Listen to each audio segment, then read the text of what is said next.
Well, Gavin Newsom has found Dianne Feinstein's replacement, and he has, remember, he had vowed that it would be a black woman because this isn't a meritocracy anymore. You have to base everything, you have to base your decisions that you haven't made yet.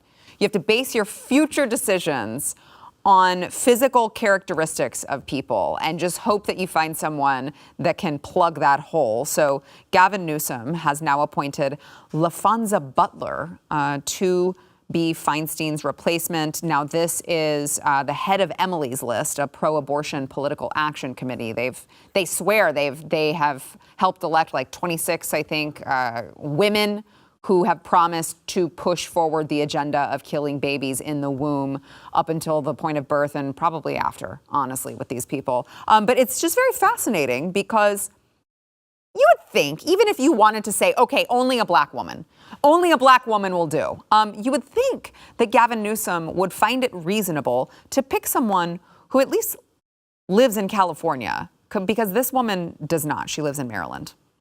Because Gavin Newsom thinks he's a casting director. He's in Hollywood, right? He's casting the play. He's casting the musical. Yeah. So that's what they do in casting. They pick a character, they give it ethnicity, skin color, the whole disposition, and then go find that person. Right. It's called casting. So he's just casting. Yeah, apparently so. I want to play. You're saying he's casting her. So let's see a little bit. Let's get a scope into who Laphonza Butler is, or at least who she's cast to be. Here is Laphonza Butler in a speech she gave while with Emily's List. Watch. Since the dawn of patriarchy, women have had their power stolen. Time and again, we have been told what we can and cannot do, what choices we can and cannot make about our lives and our futures. But time and again, we have come together across race and across place to respond to questions about our rights with clarity and resolve. Our bodies belong to us. Our freedoms are not up for debate. By the way, she's a lesbian, so there's a little bonus box that she checked there. She checked all the casting boxes. Yeah. They had a LGBT. A nice list. She's not. I mean, he would have gotten, I think, more bonus points if it would have been a black trans woman. True.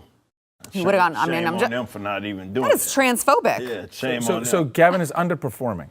Yeah, Gavin is transphobic, is what I just heard.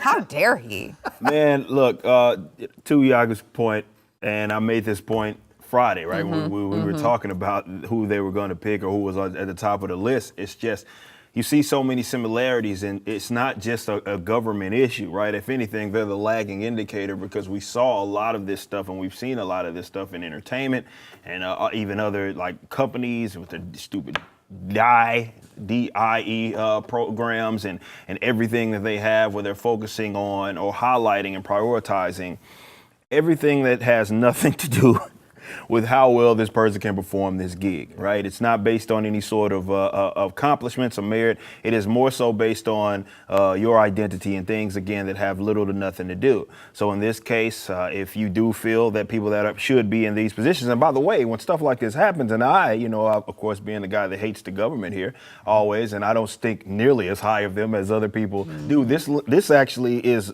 going on my side on this, that you're not having the most competent people, and this is just a flat out example of this, because before they went to bring someone in to replace Feinstein, it was, well, they need to check that box, and that box. So everybody else is excluded. So we don't know who.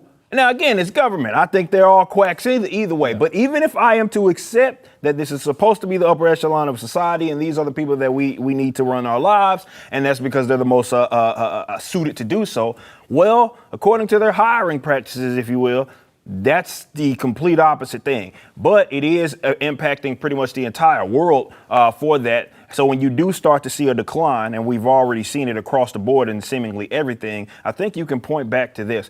Simple as this: the best people aren't the ones that are getting these positions. It's not even being considered right now.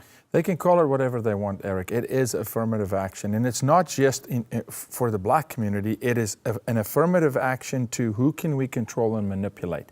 If we take a Ketanji Brown and we put her in the Supreme Court, and she's so manipulated that she won't tell you what a woman is, we own her.